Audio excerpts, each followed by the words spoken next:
So we are on session 4. For those folks who are joining us later, I apologize that I started the recording a little bit late, but we're starting with our centering moment, an opportunity for you to reflect and think about the topic of discussion for the night. So this is actually a quote that came from the book from a different author, but I wanted us to use this as a centering moment. So just take a moment to jot any thoughts down, any reflections down in your journal or on your pages of your book as we get started.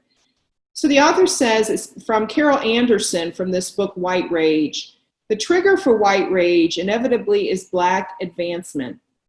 It is not the mere presence of Black people that is the problem. Rather, it is the Blackness. It is Blackness with ambition, with drive, with purpose, with aspirations, and with demands for full and equal citizenship. So let's just take about 2 minutes to reflect on that and just get ourselves centered for our learning together.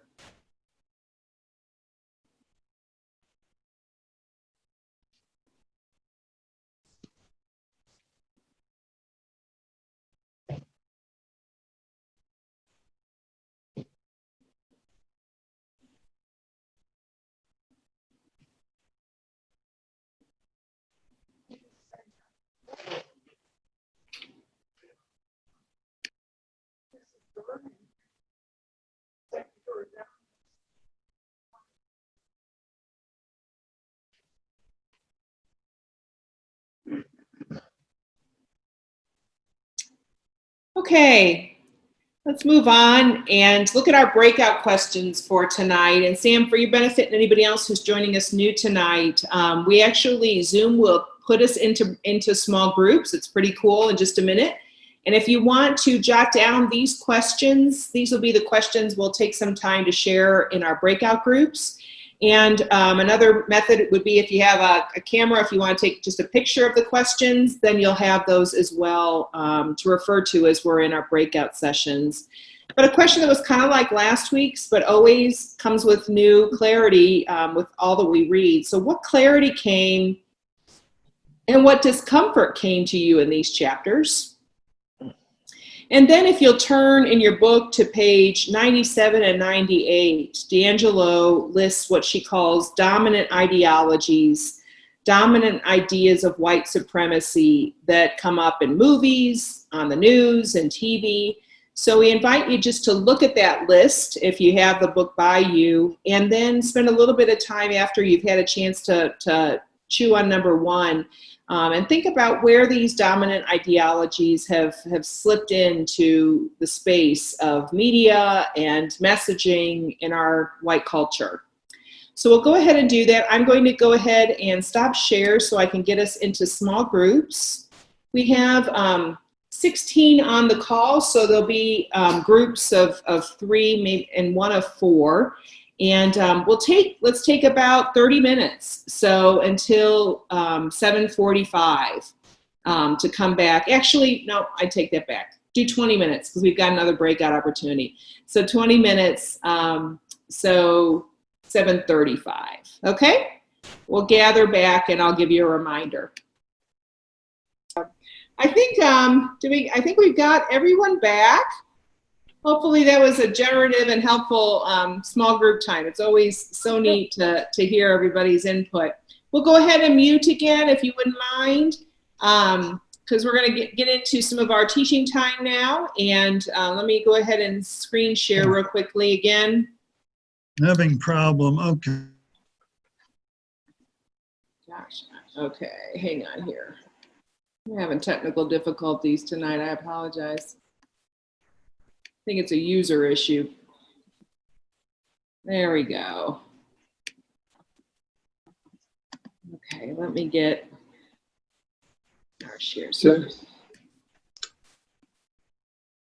Do you want me to share my screen? Here, I got it. Okay. Okay. So there were many key ideas from tonight that we wanted to tease out of the reading. Again, this is on the recorded version too, so if you want to go back and revisit these notes, I went ahead and put some of the page areas where you can find that in our reading. We're going to start with, just real briefly, the importance, especially of chapter 6, talking about white bodies and black bodies. One of the, and this came up a little bit in our breakout group, we can't have this racialized conversation without understanding the way in our American culture we have distinguished and dehumanized and killed black bodies as not only a historical reality, but also as a very current reality, as we're all discovering.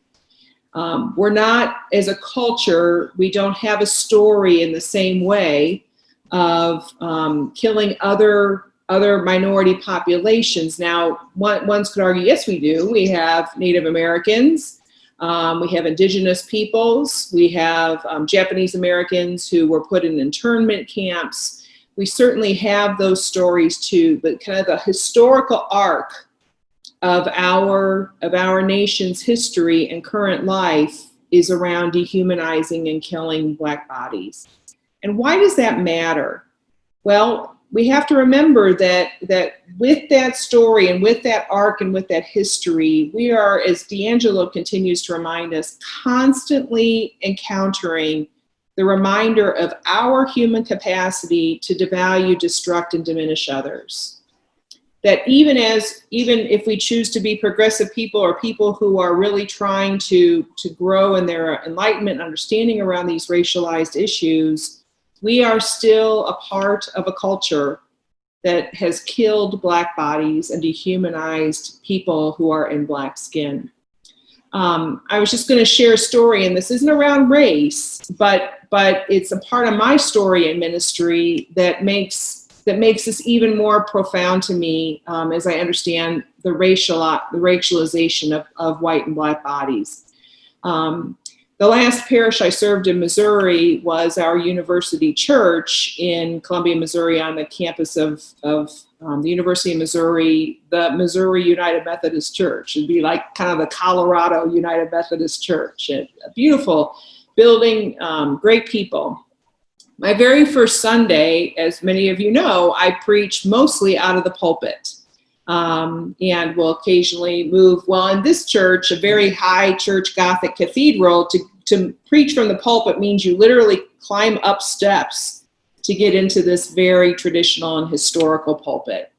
And as I was, kind of on a high from our first Sunday that morning and greeting people at the very end of the service, a young man came through, and I wrote it down because I just have reflected on it frequently.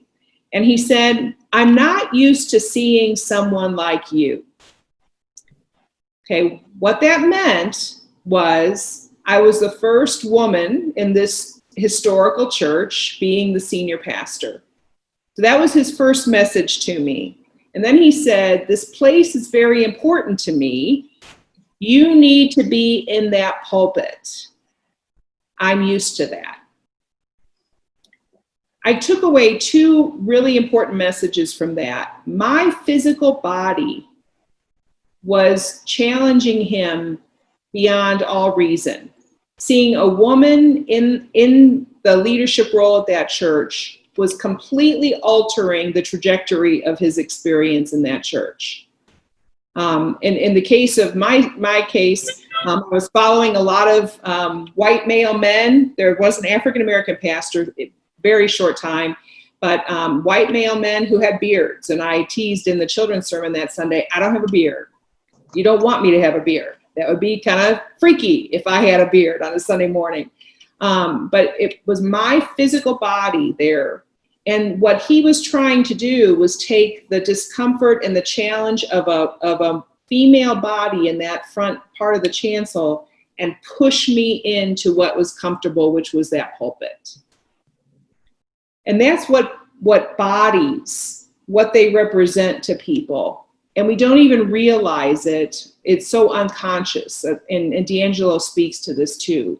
What the difference in a female-male body is, what the difference is in a male and black body. I couldn't take away my female presence and body any more than a black person can in situations where we have grown accustomed to seeing white people. So we want to be in that context of understanding that this is a bias and a prejudice and an understanding of white supremacy that is so deep into our being, we don't even understand how we express it unconsciously.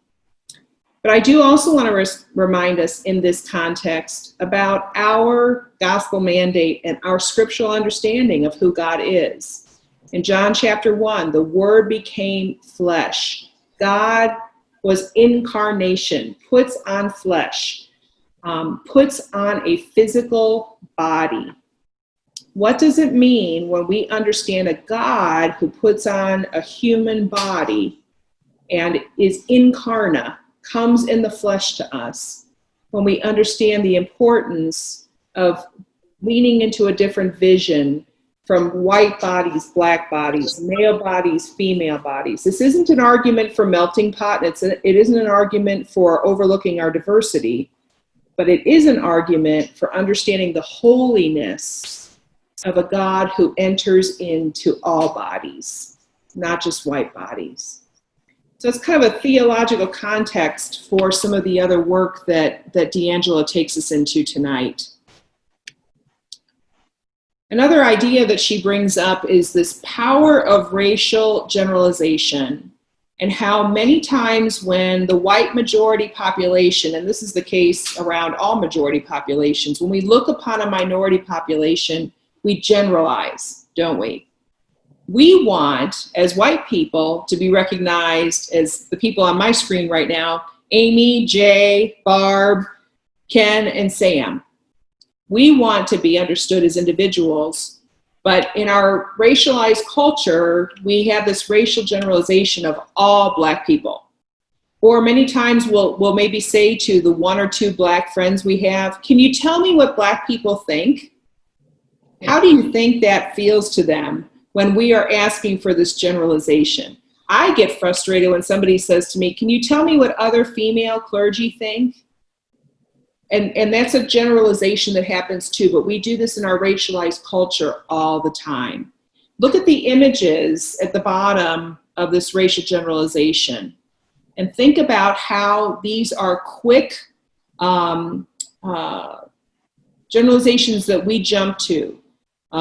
We hear the word thugs all the time, don't we? We hear as a racial generalized term. We hear the racial generalized term as the hoodie-wearing gang members. We hear a racially generalized term as black people are great athletes. Now let's take a look at this image. How do these images challenge some of our racial generalizations? When we see minority populations of Hispanics or Asian Americans or African Americans dressing more white, being professionals, what happens so many times, and somebody's putting up a picture, I'm sorry, what's that picture?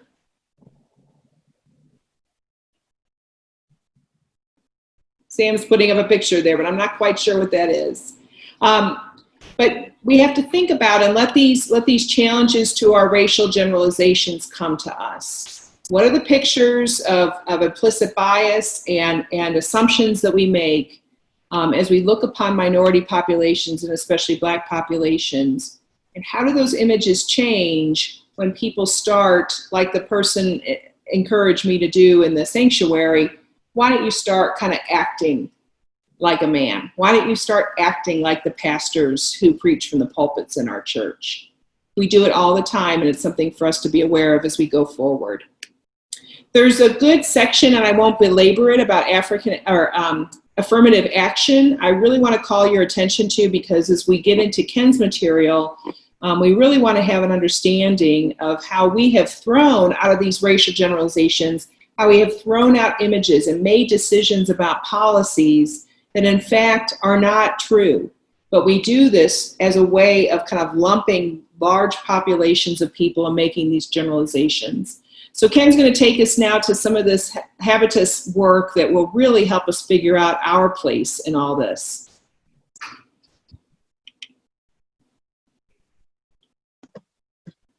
Amy, I'm going to ask to screen share. And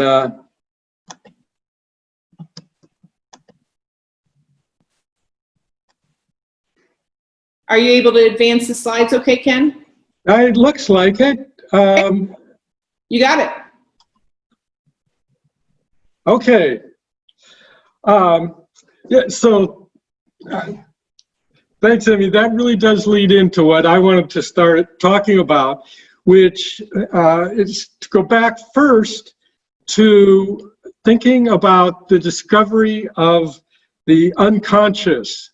And Sigmund Freud really is the person who helped us understand that we aren't just this conscious mind that thinks and is very rational, but that there is something going on that's behind that. And at about the same time, there was a man named James Frazer who was looking at different cultures. And his purpose was to see how all the different cultures really led into the superior culture of European and particularly German culture. And about this same time, Carl Jung went a little further in that he saw that the unconscious was something that was shared by people kind of across people, but it was there, and there were certain things about the unconscious that he could describe and so on. All of this happening the end of the 19th century. Stanley Hall was the American kind of brought psychology, modern psychology, we might call it, to the United States. He invited Freud to come and lecture. And while this was happening, we said the same thing happened in theology, probably during this period. The most famous, still read, Adolf Harnack. His title, the title of his book really tells the story of what he was all about. He titled it The Essence of Christianity, as if there's if we can figure it out, then this is Christianity, and everybody has the same Christianity. All of these men were very Eurocentric, white, European. They were white supremacists. They thought that white things were better than any other culture. European culture was the best. And they were Christian supremacists, that they thought there was going to be one Christianity, and that it was the right Christianity. There was one true, and they argue, just like people do today. There were a variety of approaches to Christianity, but that's the tradition that we came into the 20th century with. And by the 1950s into the 1960s, there was a new discovery. And that was, one of the things was the social construction of society. It really turned this whole psychology and the unconscious upside down, because it wasn't that there's something out there that's in our unconscious that we all share. And we talked about this 2 weeks ago, that racism is a social construct, that it comes out of our social experience and our collective social experience, that we invent a definition for people of color and for white people and for how society interacts between them. Thomas Kuhn had a book, The Structure of Scientific Revolution, where he even made all this make sense for scientific truth and the construction, the way that it becomes accepted of what's really true in science. And Berger and Lichtman, and I think we may have talked about this 2 weeks ago, their book was The Social Construction of Reality, and how these things that we have in our unconscious and in our conscious are part of our society and our own construction of it. During this time, then there were a variety of theologies that maybe they come over under the umbrella of liberation theologies or studies. There was James Cone, I think we've talked about him with Black theology. Rosemary Ruther, the feminist theology. Paulo Ferrari had what he called the liberation theology. And these existed in an environment where reality grew out of what people think and do and interact.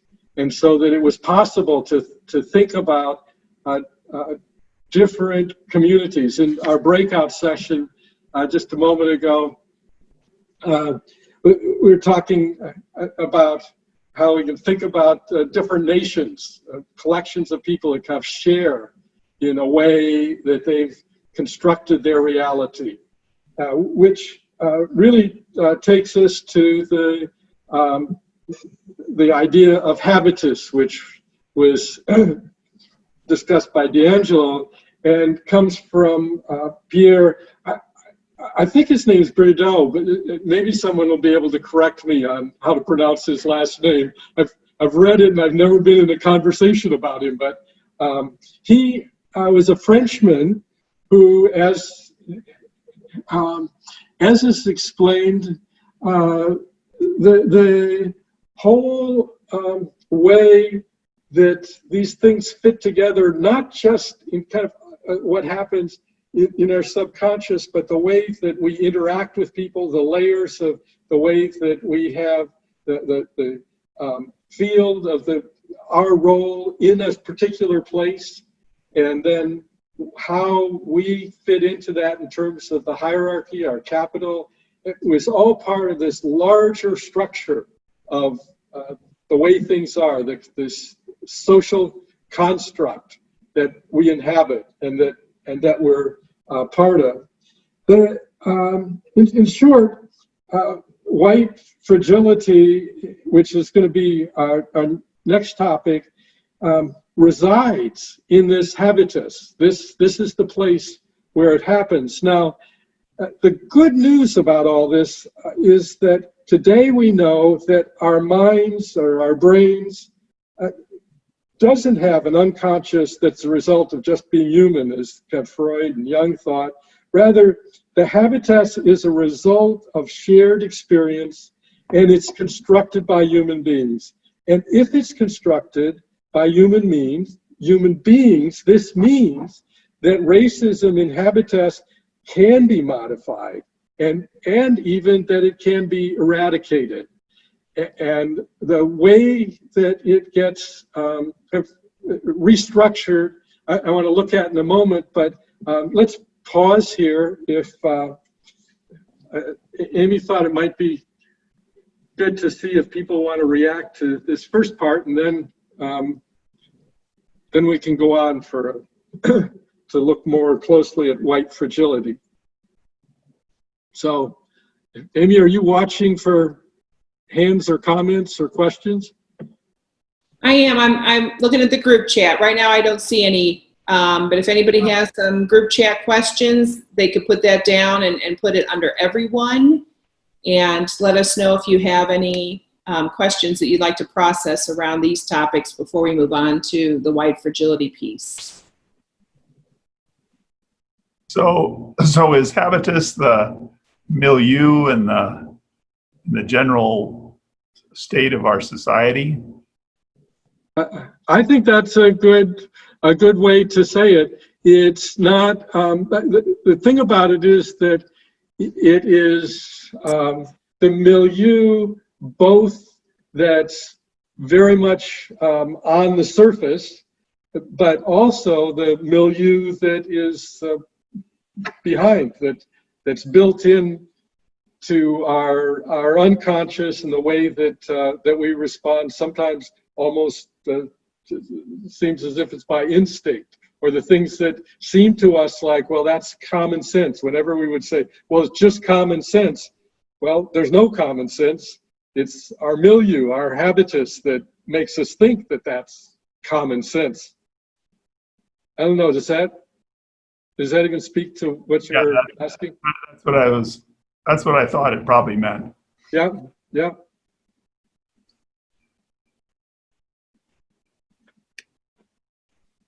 I think Sam's muted and was talking, unless he's talking to somebody else.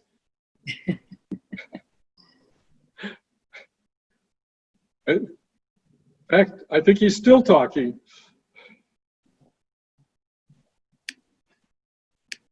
Sam, you'll have to unmute for us to hear you. Ken, a question from Barb is, what is the construction of society that started in 1960?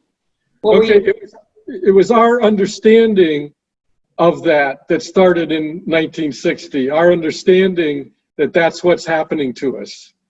And so the people like Thomas Kuhn, who wrote about, he actually wrote about the history of science. He was a historian, and his interest was to open up our understanding that the way we see the world, the habitus, the way we interact, the way we are in relationship with other people is constructed by what we have done before in our interactions and in our learning from each other, and in some cases in our intentionality. Universities have a very clear intention of how they want students to turn out, and so that's Okay. part of an institution. Thank you. The light bulb went on. Thank you. Mm-hmm.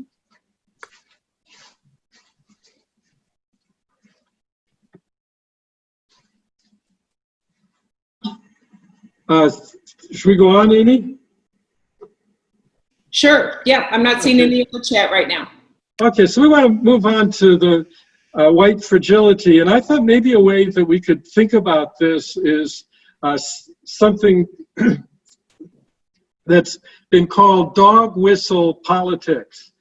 Ian Hanley Lopez is the one who first have used this word, and what it starts from an image that there are whistles that you can blow and a dog hears it, but people don't. And so if you could train a dog to return when you blow the whistle, and people watching don't even know what's happening, but they see the dog that's gone out, and he turns around and runs back to his master. And so that it's the message that's heard that doesn't say exactly what it's talking about, but it gets heard. And this, in his description of it, you know, when I first heard about it, I sounded like some kind of a conspiracy theory that, you know, I might see on Fox News or something. But the Republican strategists decided that they wanted to be successful, to win the White House, take control of the Senate and House, to have Republicans win elections. And they wrote books about the Southern strategy. And what it was about was that they wanted to never mention race, not call out race, but what they wanted to do was to have this dog whistle where they would talk about things that made people realize that race was at the bottom of what they were talking about. And Ian Lopez has identified 3 goals that were part of this. One, the first one is to cultivate a fear and resentment of people of color. And the specific, let me see if I can find his exact language for that.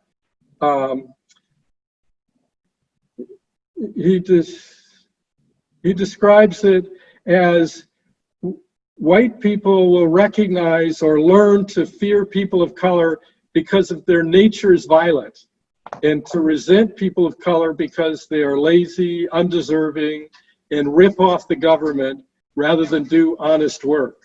So we're going to look at that more closely. Politicians have worked to increase fear and resentment of particularly African Americans, but people of color in general. And the second one is to create distrust of government because it doesn't care for white people. Rather, what government does is takes tax money from hardworking whites and it gives it to undeserving people of color. And so to kind of get that story to become part of our habitus, part of our culture, part of our understanding of reality. And then the third part is to present the marketplace as the place where people are rewarded for hard work. And then whites are hardworking, and so government doesn't need to help whites because whites work hard, but people of color are lazy and want to get a handout and welfare. And so the marketplace is really the best place because it appropriately rewards people who work hard. And so these were the strategy was to kind of set things up so the dog whistles would respond to having these ideas put into our general culture, put into what is then common sense. Or And one of the questions, actually we got it from two folks, Barb and Jack, about when did this framework start? When was this strategy started? The first writing about it actually happened with some of Nixon's advisors who started to think about it. It really came full force with President Reagan. And so it was, but it took, there were Wall Street Journal articles back in the time of Nixon that were proposing a Southern strategy for the Republican Party to take voters in the South who had traditionally been supported Democrats and to move them over to vote Republican. Thanks. So let's go on to Reagan, because Reagan, he really kind of figured this out. He talked about welfare. Some consider, as old as I am, can even remember some of this, that he talked about the welfare queen with a Cadillac, and that this was so terrible that there were people who were living on welfare and they didn't want to work, and yet the government was paying them money and they owned a Cadillac. And in his inaugural address, he actually had a section where he talked about government is the problem because it's making it possible for all these people. You know, he didn't say black people, or he didn't. He said these people who aren't willing to work, and government needs to get out of the way, and so that they can, so that they'll work. And then. And he also used in his campaigns and in his, even just as he was president, he talked about how white immigrants came to this country and worked hard. He never said, well, black people are lazy. He just said white immigrants came and they worked hard and look what they did and they've progressed, and talked about his own history and so on. And so the way the dog whistle worked was to build in to people's minds, okay, I don't want that, I don't want the welfare queen, government is the problem, and look, if people would just work hard, then they could do like white immigrants did.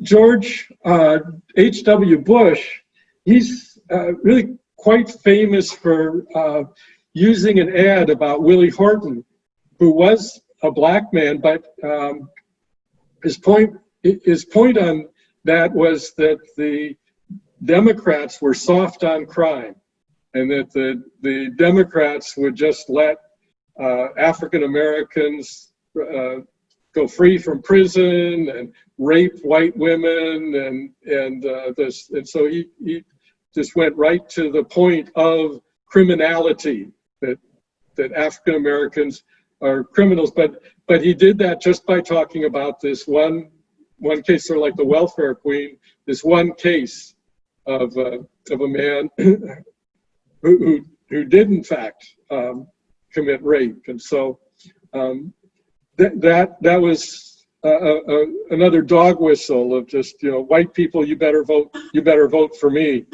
By the time we got to Bill Clinton, the Democrats had learned this, and you'll see in this list, he's the Democrat, and he won by arguing that he was going to be tougher on crime than any of the Republicans did. He was going to stop, and he passed strong criminal laws shortly before when he was running the first time, his first election.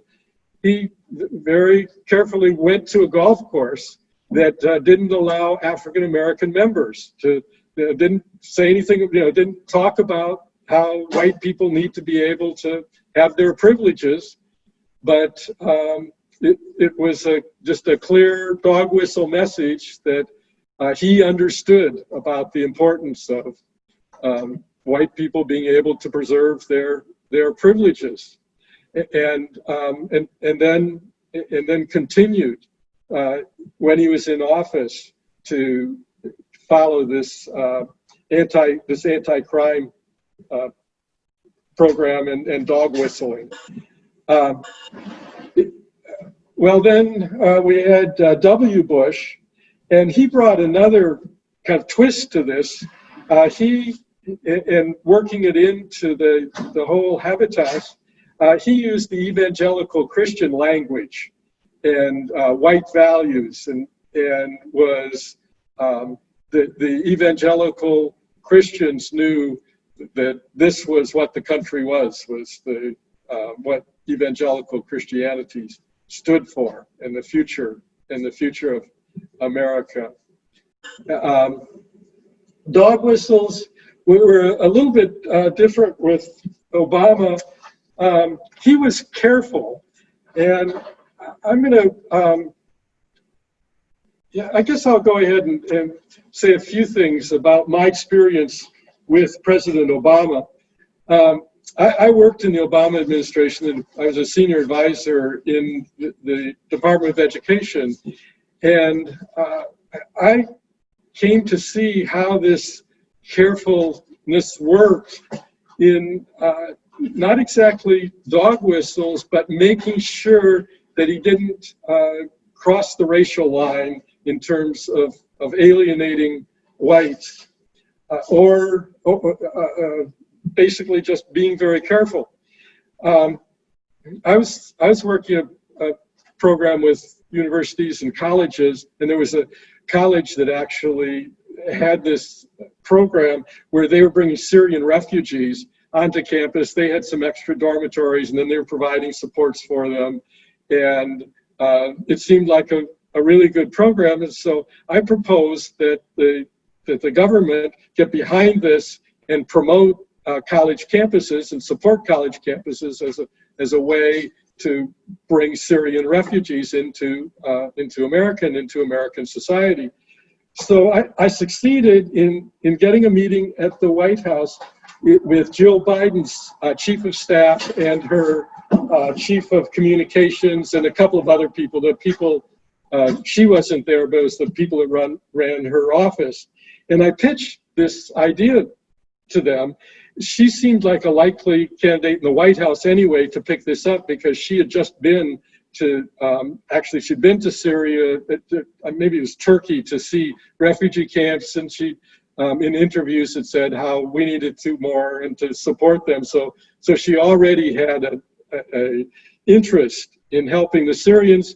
What I was told was that, well, President Obama wasn't going to be able to fulfill his promise about bringing refugees in. He'd set a goal, and they weren't going to. So they didn't want to do anything that might draw attention to that, because drawing attention to it would draw attention to his failure to fulfill his goal. And so the administration wasn't going to even look at a program that might help with refugees.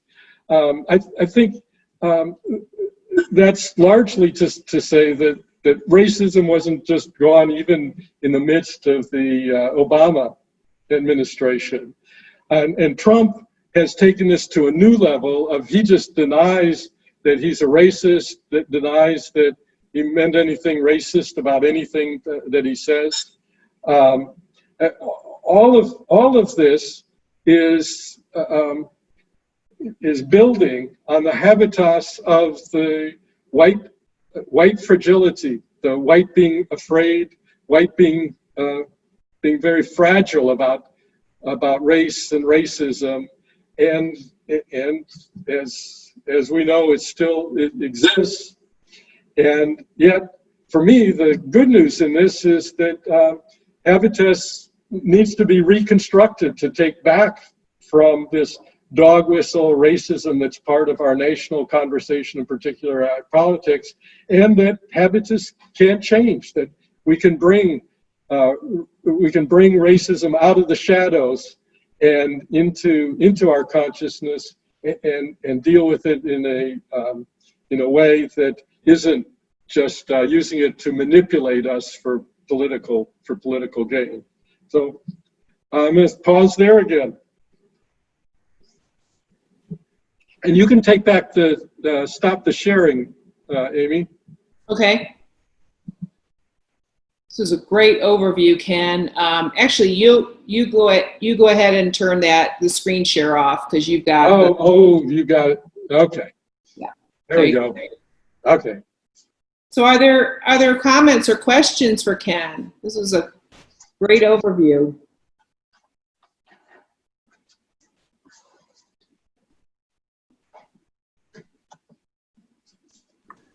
I think Sam does, but he's muted still. Yeah, Sam, let me see if I can unmute you. For some reason, we are... Sam, it's down in the bottom left-hand corner of your screen, usually. If you run your mouse over the bottom of the screen, it'll come up to a mute button that you can click on. He shows unmuted now. Yeah, Sam, could you type your question into the chat room? Just type your question into the chat room. click on chat and then over to the far right. Just a second, I think. Any other questions as we're waiting on Sam? So Ken, how's this ever going to end? It just seems like all the administrations just do it a little differently. Yeah. Well, this book, Merge Left, that Ian Lopez, who kind of discovered this or documented the way that it was working, this is the book that came out, I think, just this year, where he argues that it is possible for people to, for politicians, and he calls on the Democrats to do this, but it isn't any reason that the Republicans couldn't do it either, that they just decide that they're going to take racism out of the dog whistle level and bring it into real discussion. And so that the nation talks about what's really happening between the races and what can be done to not just bring racial camaraderie, but really bring racial justice. And so it mean Democrats could give up on their playing the racial card, or Republicans could give up on playing the racial card. Ken, with the President Obama, did you feel that somewhere Robin DiAngelo talks about people of color become more like white personalities because they're around it, or kids that are adopted into white parents that are of color? Did you find President Obama or Michelle like that? I don't know whether I would characterize it exactly that way, but one of the things about President Obama that he repeated often in speeches was that he envisioned an America where if you worked hard and played by the rules, you could get ahead and expect that you would have a middle class lifestyle. That was, and that was one of his sort of mantras, which is maybe an example of that, of kind of buying into, well, the problem is working hard and following the rules, which sounds like being lazy and not being a criminal. So I think to some extent, that he wasn't ready to step beyond really addressing the systemic things that I mean, healthcare was one, and he did step up to the plate for that one. Yeah, He's kudos writing his on that. memoirs right now. He's busy writing his memoirs, and I think it's going to be very interesting. He had a phone call with people that had worked for him now maybe a month ago or more, and got a hint about his memoirs that his argument is that the reason he couldn't do things was because of an obstructionist Congress, and so that'll be interesting. The president's going to have an excuse. In response to that too, whenever you're the first, the sensitivity of how you have to do that dance, whether it's the first woman body in a pulpit, the first black body in a presidency, the first LGBTQI person leading an organization, there's that scrutiny of is everything that they're going to be thinking about and doing based on or focused on the given group from which they come. And so that'll be an important kind of filter to watch for as we look at that as well. Ken, a question from Lindy, are the protests a start towards doing this, towards exposing our racialization and some of this dog whistle work? I hope so, and I think what Amy's doing with this class is a step. It's just going to take step after step after step, and the protest, the awareness, the Black Lives Matter agenda. Just I think that Bernie Sanders raised questions that hadn't been discussed in politics before about economic justice, and so all these, there's all these little things. We can't get there without taking the little steps. Linda asks, do you feel that Obama will be effectively assisting Biden, and where does Bernie fit into the mix? Yeah, I don't know the answer about where Bernie fits into the mix, but there's no, on this phone call, that was, President Obama made it absolutely clear that he's ready to do whatever he can to support Biden, and that he's stepping in a way that lots of times former presidents don't do. He's having a fundraiser. I don't know, maybe it's next week. I mean, he's really. The answer is yes. That Obama, whether he'll be effective. That's a little harder to say, but I don't know. He's a pretty smart man. I wouldn't be surprised if he knows how to be effective. I think, let's see, I think Sam has accidentally shared screen with us. I'm going to go ahead and grab that back. Let's see how we can do that.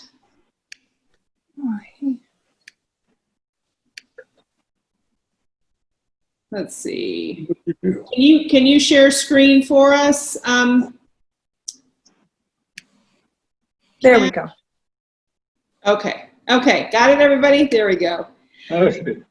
Okay, there were a couple other chats. I think we're going to go ahead and Kathy Chrysler said, I get concerned about pulling yourself up by bootstraps, and some folks are lacking boots. Absolutely. And that's a part of those majority narratives, right, that we play out, and we always have to ask what's the counter narrative to that, especially out of our gospel experience and our understanding of of how we live as Christian people. I'm going to invite us to, I'm going to try to screen share again our class session and move to some homework. So I don't think we're going to get a chance in small groups to do this, but I think it's really important. As we're moving from this understanding of where we're at in a racialized nation and really kind of heeding D'Angelo's challenge to break this open by talking about it, by naming it, by understanding it better, one of the things that I think we need to be practicing is how do we start talking about it differently? How do we start expressing these concerns in new ways? She says in the book, probing forbidden racial issues results in verbal incoherence, digressions, long pauses, repetition, and self-corrections. This incoherent talk is a function of talking about race in a world that insists that race doesn't matter. As Ken mentioned earlier, you know, when the president says, I'm not a racist, that shuts down the conversation. We're not going to talk about this anymore, or it's an attempt to do that. But if we're going to be a people that step up into a new vision and try to create a new habitus, we've got to be able to talk about this in new ways. So I'm going to challenge us next week to do this homework and to come. 30 seconds. I'm sorry. Jack, are you trying to get in? No, I'm sorry. Okay. Oh, no problem. No problem. Just want to check. I want us to figure out a 2 or 3 sentence elevator speech that we think about and are ready to put onto our lips about talking about race, about cracking this open, choosing to not use words of judgment, but more invitation. So here's the challenge. How could you let someone know you're learning a new practice of talking and thinking about race and why it matters? This isn't an invitation to say to someone who's acting out with racial superiority or some kind of a majority presence, you know, you're wrong, but more of an invitational opportunity to say, you know, I'm learning and I'm growing, and why does it matter that I'm doing that? Using those I statements more than you statements. So if we can practice that elevator speech and try to write it in 1 or 2 sentences, next week in our breakout sessions, we'll share that with one another and see how we're doing and starting to talk about this. Because the other thing is, in the church, we're going to need to practice talking about it too, right? It can't just be the pastor talking about it on an occasional sermon. This is a conversation we're having with one another. So I want to invite us into that. And then I want to invite you to take an inventory. I can't see everybody's hands, but raise your hand if you've taken some kind of an implicit bias inventory before. So what an implicit bias inventory is an inventory to try to see how we have underneath the surfaces of our subconscious understandings about race, gender, sexual orientation that contribute to the bias through which we interact with the world, that really shape our habitus, if you will. So this is the Project Implicit that's done through Harvard, and you just go to implicit.harvard.edu. And you click on that, and you'll be asked to acknowledge that you know what these implicit bias inventories are. And you'll get a whole page of inventories you can take. There's one specific one that I want to invite you to take called the Race IAT. You'll just click on that. It's about 30 questions about, back again to black and white bodies, black and white images, ways that we have been indoctrinated out of our white culture. But in that list, you can take a gender IAT. You can take a presidential IAT to see where your bias is about looking at presidential leadership. You can take a sexual orientation IAT. I've taken many of them. It's just fascinating. But what I'd like us to do is to take the race IAT, and then as we're ready and feel safe and comfortable doing this, but also ready to lean into some discomfort, to share some of your learnings about your own implicit bias. I was shocked when I took it and actually led the cabinet with the bishop through this exercise. I was shocked at some of the racial bias that I still carry within me, growing up in a pretty prejudiced and racist home. I thought I had shed a lot of that, but it's still very deep within me. So I invite you to go ahead and take that. So next week, we want to have you bring your elevator speech. It doesn't have to be perfected, doesn't have to be ready to go into some formal capacity, but just a beginning of trying to find words that can eventually be found on your lips as you're communicating with others. And then if you'll take the Project Implicit Racial Bias IAT and just do some learning about that. Next week then, we are going to be reading chapters 9 and 10. And as Ken commented today as we were preparing the class, this is really marks a turning point in D'Angelo's work, where she's done a great job of helping us diagnose and look with a magnifying glass at where we're at. And now we get to think about, okay, what do we do now? So that's going to be a big part of our work next week. But now I'm going to go ahead and close out the screen share and invite you through the next kind of closing minutes to just go into the chat and share anything you learned or something that you'll do differently as a result of our learning today. So I'm going to go back, get us back into that space. Barb asks, is the IAT thing multiple choice? Yeah, so it's just kind of a click thing, and then you get this really cool report at the end about some things to think about. So it's it's just, you don't have to be afraid of it, but just use it as a way to kind of lean into some of the learning that we've been doing. So I'm going to be quiet. I know we're at 8:30, but I'm going to be quiet for just a minute if you give us about 2 more minutes, and jot into the chat by clicking on the chat going to everyone in the meeting. If you've been doing some private chatting, go ahead and just share anything that you've learned or a takeaway that you're going to have, and then we'll close our time. Thank you so much for your good chat messages. It sounds like tonight's session especially the work around the dog whistles, was especially provoking and really will help us lean into some new space. And I'd really challenge us to start thinking about, as we're going into these next 2 sessions and as we close, what does it mean? We've learned a lot about a racialized nation. What does it mean to live in and challenge as a prophet and live with a racialized church? So we'll spend some time in that in the next couple weeks. Thank you all so much for your continued participation in our work together. It's hard work, but I think, as Katie mentioned, boy, it's important work. And the question is, how do we get to invite others into that as we learn ourselves? So be well. Any other, Kathy, did you have your hand up, Kathy Chrysler? No, okay, just checking. Be well, my friends. Make sure, if you haven't already gotten a chance, to look on the Friday e-blast. I did a video of kind of where we are at in our planning for fall of 2020 and our decision-making process, as well as kind of an image of what in-person worship would really look like right now.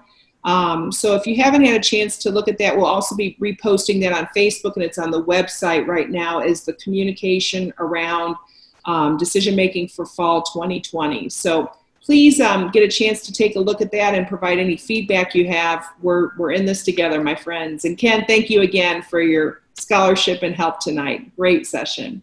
Be well, my friends. Thanks for joining us, and we'll see you next week. Bye-bye.